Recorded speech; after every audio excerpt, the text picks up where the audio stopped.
My wife and her siblings thought it would be hilarious to play a prank on me. They left me stranded 300,000 miles from home, laughing as they sped away, shouting, "Good luck." I never went back. 5 years later, she found me, and her smile died the second she saw who was standing behind me. I heard their laughter even before the pickup truck pulled away. A sharp, manic laugh, the kind that sounds wrong when you're alone in 41 degrees Celsius heat with nothing but a bag of Doritos and $17 in cash. The gas station sat in the middle of absolute nowhere. Highway 78, Eastern Arizona. The desert stretched in every direction, as if someone had copy-pasted the same patch of sand and scrub for 1,600 kilometers. Heat shimmered off the asphalt in waves, making everything look liquid and unreal. My wife Ashley's voice cut through the air, carried by the wind and her perpetual need to perform. "Enjoy the walk, Babe." Her brothers, Mike and Danny, 31 and 28 respectively, leaned out of the windows of my Ford F-150 with their phones held high, recording, always documenting,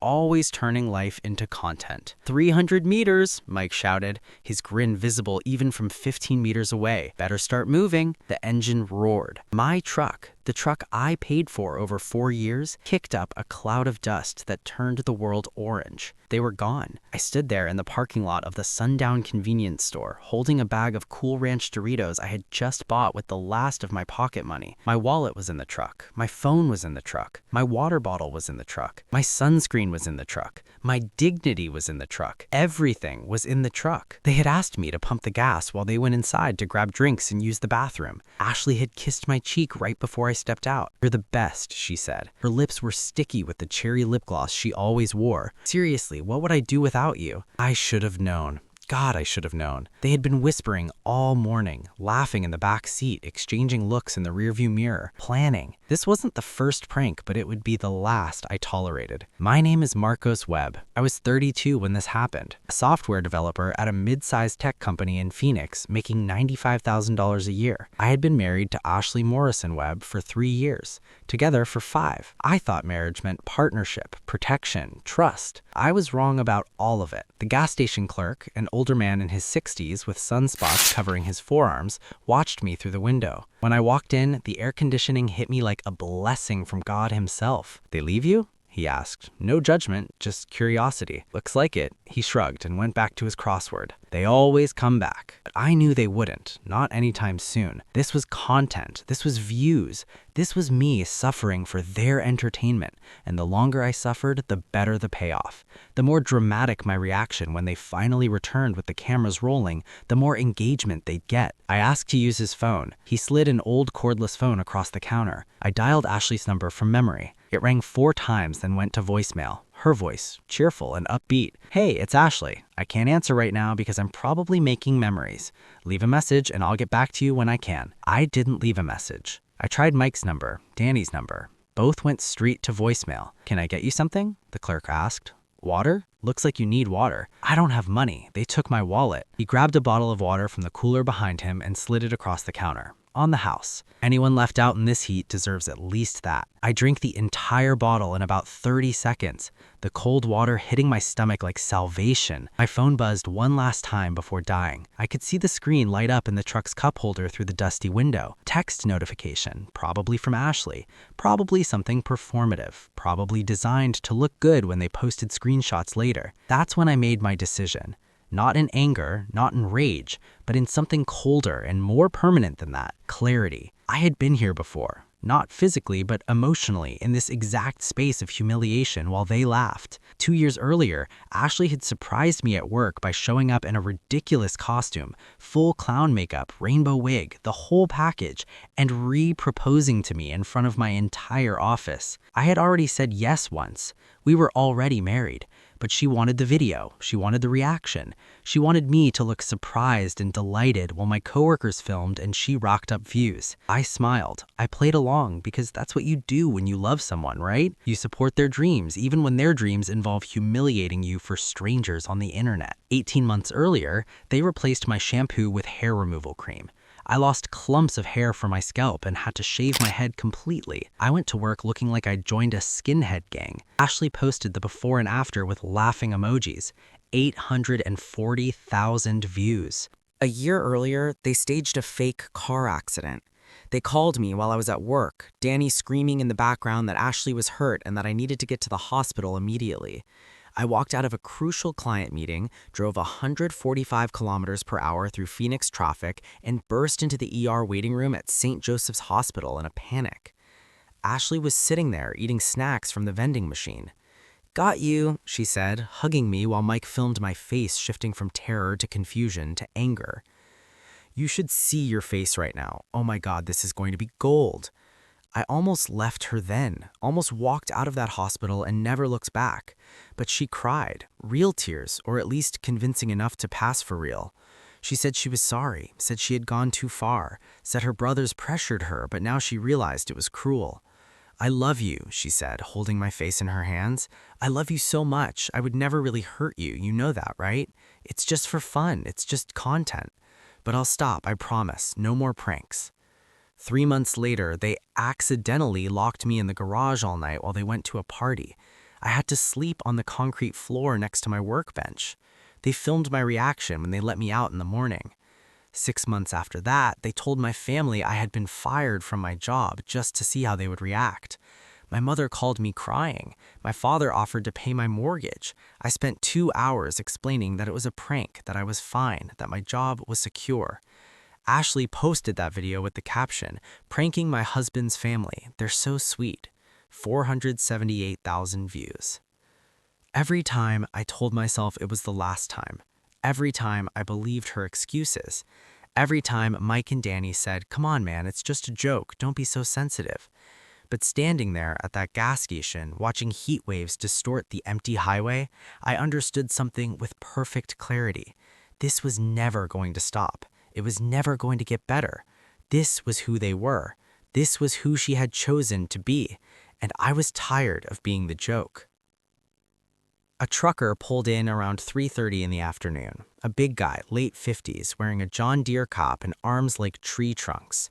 He went inside, grabbed 2 energy drinks and a bag of beef jerky, then noticed me sitting against the wall. "You okay, son?" "I've been better," I said. He really looked at me, at my sunburned arms, my empty hands, the resignation probably written all over my face. "Where are you headed?" "Anywhere but here." He nodded slowly. "I'm going to Albuquerque, then north to Denver. You can come along if you want. No expectations, no strings attached." His name was Earl Powderson, 32 years on the road, originally from Nebraska, divorced twice, 3 kids, all grown. He didn't ask why I was stranded. He didn't ask why I wasn't calling anyone. He just offered me a ride and a bag of Fritos. We drove in comfortable silence for the first hour. I watched the desert roll by, watched the sun begin its slow descent, watched my old life disappear in the rearview mirror. "You running from something?" Earl asked eventually. "Running towards something, I think. Just don't know what yet." He nodded. "That's honest. I respect honesty." Near sunset, my phone must have started ringing again. Maybe Ashley had turned it on to check my location because Earl's CB radio crackled and his phone vibrated. "Someone's really trying to find you," he observed. "Let him try." We stopped at a truck stop outside Albuquerque around midnight. Earl paid for dinner: chicken fried steak, mashed potatoes, coffee strong enough to strip paint. Real food, the first thing I'd eaten since that bag of Doritos 12 hours earlier. "You got family?" Earl asked. "My parents are in Minnesota. We're not close. Haven't talked in about 2 years because of her, because of a lot of things." I took a sip of coffee. Ashley didn't like them, said they were critical. Every time I tried to visit, she planned something, a trip, a party, something I couldn't miss. Eventually, I stopped trying. Earl cut into a steak. "Son, I'm going to give you some advice you didn't ask for. You ready?" "Sure." "Whatever you're running from will follow you until you deal with it. You can drive to Denver, you can drive to Alaska, but unless you make a clean, legal, official, final cut, you're still tied to it." "I don't have my wallet. I don't have my cards. I don't have my ID." "Do you know your social security number?" "Yes." That's all you need to start. Get to a town, go to legal aid, file a divorce, make a police report if you want. What they did could be criminal abandonment. But most important, cut the cord. Don't leave it dangling. He was right. I knew he was right. But I wasn't ready yet. Some part of me, maybe the part that still remembered loving her, or the part that was just tired, or the part that wanted to disappear completely, that part wanted to vanish without a trace. I wanted them to wonder. I wanted them to worry. I wanted them to understand what it feels like when someone you trust simply walks away. Earl dropped me off in Denver 2 days later. He gave me $200 in cash. "Pay it forward someday," he said. I did, just not in the way he probably meant. I worked construction for 6 months, under-the-table cash jobs. I lived in an extended-stay motel near Colfax Avenue. I saved every penny. I got a P.O. box. I contacted my employer through an anonymous email and told them I was taking personal leave due to a family emergency. They approved 6 months unpaid. I went to Colorado Legal Services and spoke with attorney Maria Vasquez, 16 years of experience in family law, who listened to my story without judgment. "Do you want to file for divorce?" she asked. "Eventually, but not yet." "Why not?" "Because I want her to understand what she did, and she won't understand until she feels what I felt." Maria leans back in her chair. "Mr. Webb, I can't advise you to disappear from your wife. That's not legal advice I can give, but I can tell you Colorado is a no-fault divorce state. When you're ready, the process is straightforward." "Will she be able to find me through the process?" "If she hires a lawyer and they do their job, eventually, yes. But there are ways to maintain privacy during the proceedings." I thanked her, left, and decided to wait. 3 months turned into 6. 6 turned into a year. I moved to Monterey, California, a small coastal town, beautiful, quiet, far from Arizona, far from Ashley, far from the person I used to be. I got a job at a local tech startup, Webflow Solutions. Small company, 15 employees. They didn't ask many questions about the gap in my employment. I was good at my job. That was enough. I found a therapist, Dr. Patricia Monroe, with 23 years of clinical psychology practice, specializing in trauma and emotional abuse. "What you experienced," she said during our 3rd session, "has a name. It's called intimate partner abuse, emotional and psychological abuse. The pranks weren't jokes. They were systematic humiliation designed to make you doubt your own perceptions." She said she loved me. Abusers often say they love their victims. Sometimes they even believe it, but love doesn't look like what you described. Those sessions saved me. They gave me language for what I had experienced, gave me permission to feel anger, to grieve, to begin rebuilding. 2 years later, I met someone. Her name was Sarah Chan, 34, an attorney at Chan & Associates, a boutique family law firm in Carmel. Sharp, brilliant, with a way of looking at you that made you feel seen, truly seen, not as content, not as a joke, but as a person. We met in a coffee shop.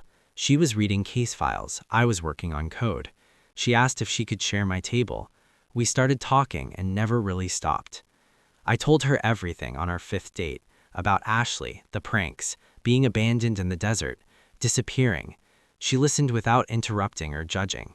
When I finished, she said simply, "You deserve better." Not, "I'm sorry this happened." No, just, "You deserve better," as if it were a fact, something I should have already known. We built something real, something without cameras, without performance, without the constant anxiety that any moment could be turned into content. 3 years after my disappearance, Sarah asked if I wanted to file for divorce. "I should," I said. "I know I should, but part of me wants her to find me first, wants her to see what I built without her, wants her to understand that I didn't just survive, I thrived." Sarah smiled. "That's petty." I know. I respect the pettiness. 4 years later, Sarah and I got engaged, a small beach ceremony. Her parents, my parents. I had reconnected with them, explained everything, apologized for the distance. They understood. They had never liked Ashley. Almost exactly 5 years after that gas station, I got a call at work from an unknown number with a California area code. "Marcos Webb," a woman's voice, professional. "Mr. Webb, this is Jennifer Torres from Peninsula Private Investigations. I was hired to locate you on behalf of Ashley Morrison Webb. Would you be willing to—" I hung up. I called Sarah immediately. They found me. "Okay," she said calmly. "We knew this could happen eventually. What do you want to do?" "I want to file now, today. I want everything legal and locked down before she shows up. Come to my office. We'll take care of it." We filed that afternoon. Divorce petition for abandonment and cruel treatment under California law, clean and straightforward. Sarah drafted every word herself. She included documentation I'd been collecting for 5 years, screenshots of their social media posts, the prank videos, all still public, all still monetized. They made thousands of dollars off my humiliation. Mike's channel, Epic Pranks, had 2.3 million subscribers. The desert abandonment video had 734,000 views. We also filed a civil suit, intentional infliction of emotional distress, vehicle theft, criminal abandonment, Dr. Monroe's therapy records, the timeline of abuse, 5 years of evidence. This is comprehensive and devastating. Are you sure you want to go this hard? They went hard on me for years. This is just accountability. She kissed me. Then let's make sure accountability sticks. 2 days later, on a Tuesday afternoon, I was waiting in the lobby of Sarah's office building. We had a meeting with a different client. I was just killing time, scrolling on my phone. The elevator doors opened. Ashley walked out. I saw her before she saw me. She looked different, older, tired. Her hair was shorter. She had lost weight. She was wearing expensive clothes, but they hung on her poorly like they'd been bought for someone else's body. Then she saw me. Her entire body froze. Her mouth fell open. Her phone slipped from her hand and clattered onto the marble floor. "Marcos!" The word came out broken, incredulous. I didn't move. I didn't smile. I gave her nothing. She rushed toward me, tears already forming. The performance began, because everything with Ashley was a performance. "Oh my God, Marcos, I've been looking everywhere for you. I hired a private investigator. I've been so worried. I'm sorry. It was stupid. I was young and dumb and didn't understand what I—" "Why are you here?" I asked. My voice was cold, flat, the voice of someone speaking to a stranger. "I tracked you through your old employment records. They finally told me you'd moved to California. I needed to see you to apologize." She grabbed my arm. Her fingers felt like claws. "Please, please, Marcos, I've changed. Mike and Danny feel terrible. We all do. We deleted the videos." "You deleted them 2 months ago," I said. "After they'd been up for 5 years. After you made money off them. After Epic Pranks started losing sponsors because people found out about the desert video." Her face flushed. "How did you—" "I've been watching the whole time. Every video, every post, every comment. I documented everything." The tears stopped instantly, like someone had flipped a switch. "What do you want?" she asked. The victim act vanished. This was the real Ashley, the one who calculated every move. "Nothing from you." "Then why did you let me find me?" "I didn't let you do anything. You hired a detective. That's your problem." She looked around the lobby, noticed the building directory. "Sarah Shane, attorney. Is that who you're here to see? That's none of your business." "You're divorcing me?" Her voice rose. "After 5 years, you just disappeared? Do you know what that did to me? The humiliation? Everyone asking where my husband went. My family thought you were dead. Your family thought you were dead. I'm a victim here too." I almost laughed. Almost. Humiliation? Yeah. My channel lost followers. Mike's sponsors dropped him.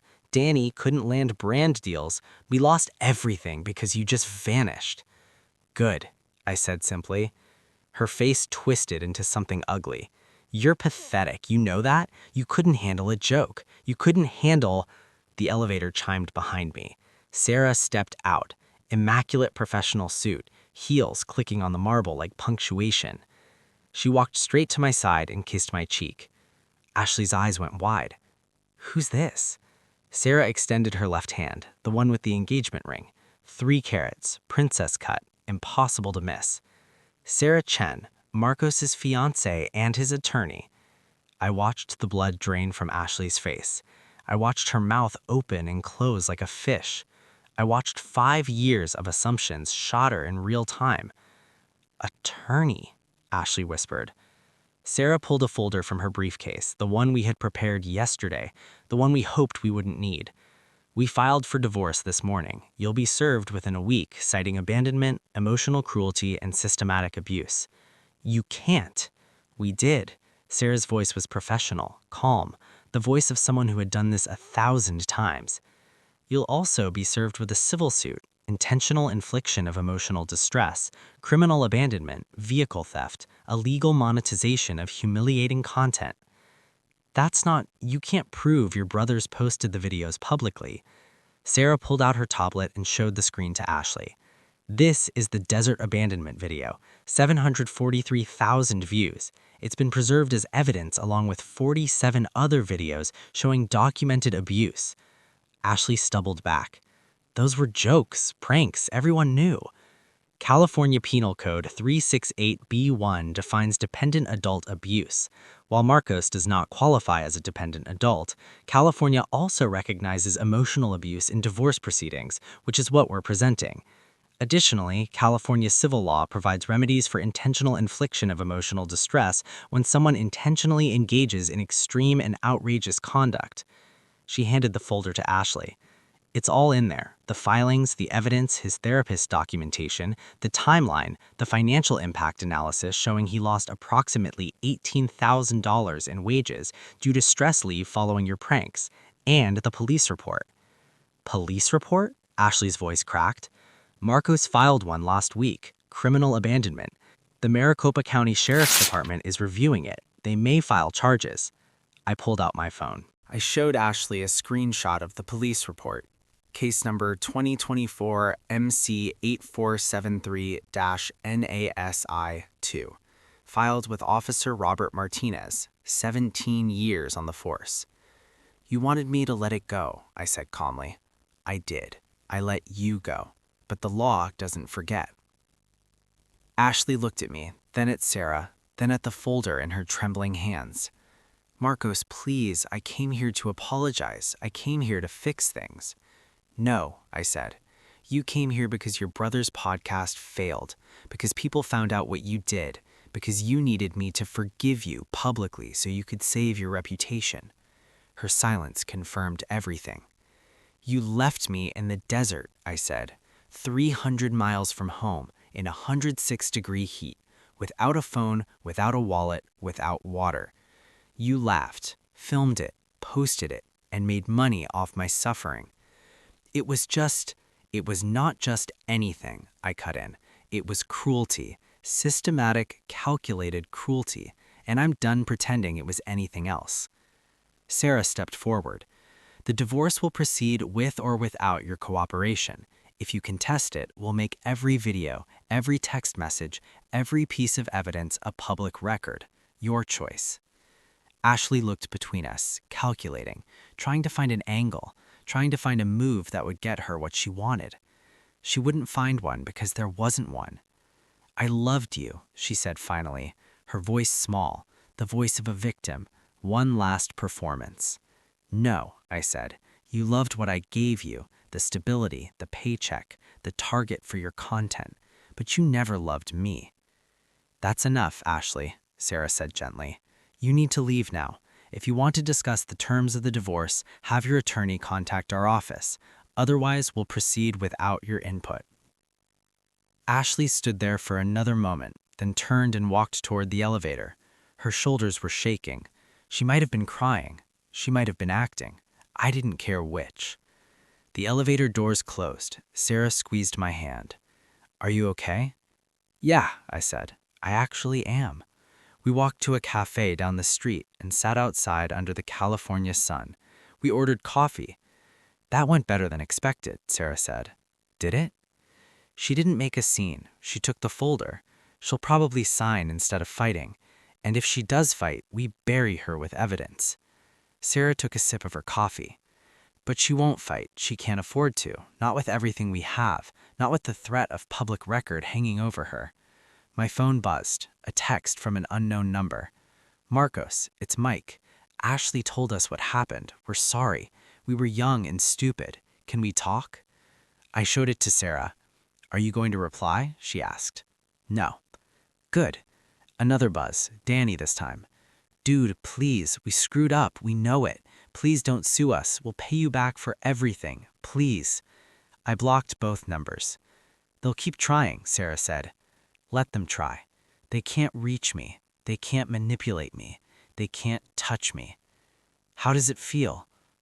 I thought about it. 5 years of rebuilding, 5 years of therapy, 5 years of becoming someone who didn't flinch at laughter, who didn't assume every surprise was a trap, who didn't scan rooms for cameras. It feels like victory, I said. The divorce was finalized 6 months later. Ashley signed everything, no contest, no fight, just signed. 3 weeks after that day in the lobby, I received a letter from her attorney.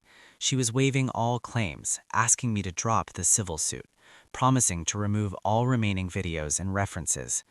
Sarah and I discussed it and decided to accept, not because they deserved mercy, but because dragging it out meant staying connected, and I was done being connected to any of them. The civil suit was dropped. The criminal investigation in Arizona went nowhere. There wasn't enough evidence for charges after 5 years, but it was enough to scare them. Mike's channel never recovered. The last time I checked, it was down to 340,000 subscribers. No sponsors, no deals, comments on every video asking about the guy abandoned in the desert. Ashley deleted all her social media and disappeared from the internet entirely. Danny moved to Oregon, got a job at a ski resort, stopped posting, and I kept building. Sarah and I got married a year after the divorce was finalized, a real wedding this time, big and beautiful, both our families, friends, coworkers, no cameras except the professional photographer we hired. We bought a house in Carmel, 3 bedrooms, ocean view, space for kids someday, space for the life we were building together. I still see Dr. Monroe once a month. I'm still processing things, still working through the scars. But I'm happy, truly, genuinely happy, the kind of happiness that doesn't need to be performed, posted, or validated by strangers. Sometimes I think about that gas station, about standing in the heat, about the moment I decided to leave instead of waiting to be rescued, the best decision I ever made. Because they didn't leave me in the desert. I left them in the dust and never looked back. We've reached the end of this story. Leave your opinion in the comments, like the video, and subscribe to the channel for more stories like this one. Bye-bye.